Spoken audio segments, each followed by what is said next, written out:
আগামী 14 June 2025 Tokyo ডোমে এক বিশেষ কনসার্ট হতে চলেছে। মাত্র 20 মিনিটের এই পারফরমেন্স একসাথে পারফর্ম করবেন বিটিএস এর জাংকুক, ব্ল্যাকপিঙ্কের লিসা এবং পপ সুপারস্টার জাস্টিন বিবার।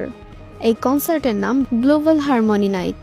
এই অনুষ্ঠানটি শুধু গান নয়, এটা একসাথে 3টি দেশের, 3টি ভাষার আর 3টি সাংস্কৃতিক শক্তির মিলন। জাস্টিন তার ইনস্টাগ্রামে 3টি ছায়ার ছবি দিয়ে লিখেছেন 3 voices, 1 stage, 20 minutes on fire। এই পোস্ট থেকেই গুজব শুরু হয় আর পরবর্তীতে সবাই নিশ্চিত হয় হাইবের এক্সক্লুসিভ সূত্রে। পারফরমেন্স প্ল্যানটা এমন, লিসা মঞ্চে আসবেন তার হিট গান মানিয়ার নতুন ডান্স ভার্সন নিয়ে। জাস্টিন ঢুকবেন 3 মিনিটে একটি কোরিয়ান ফিউশন ভার্সনে পিচ হয়ে। 12 মিনিটে জাংকুকের হিট গান 7 গাইবেন। জাস্টিন গিটার বাজাবেন আর লিসা দিবেন ব্যাকিং ভোকাল। আর শেষে তাদের 3 জনের যৌথ একটি নতুন গান ফায়ার ইন দ্য স্টার্স। লেখা হয়েছে ইংরেজি, কোরিয়ান আর থাই ভাষায়। লিসা নিজেই থাই ভাষার অংশ লিখেছেন। গানটিকে দিয়েছেন ব্যক্তিগত ছোঁয়া।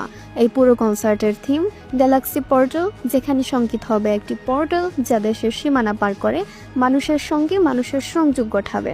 রিহার্সাল হচ্ছে লস অ্যাঞ্জেলসে, সম্পূর্ণ গোপনে। অনেকেই লিসা আর জাংকুককে একসাথে স্টুডিওতে দেখছেন, যা ঘনিষ্ঠতা নিয়ে নতুন আলোচনা তৈরি করছে। জাস্টিন এক সাক্ষাৎকারে বলেছেন, লিসা আর জাংকুকের সঙ্গে কাজ করাটা আমার ক্যারিয়ারের সেরা মুহূর্ত হতে যাচ্ছে। এই কনসার্ট হবে বিশ্বের 100টিরও বেশি দেশে লাইভ ব্রডকাস্ট, আর বছরের শেষে এই কনসার্ট আসবে নেটফ্লিক্সের ডকুমেন্টারি আকারে।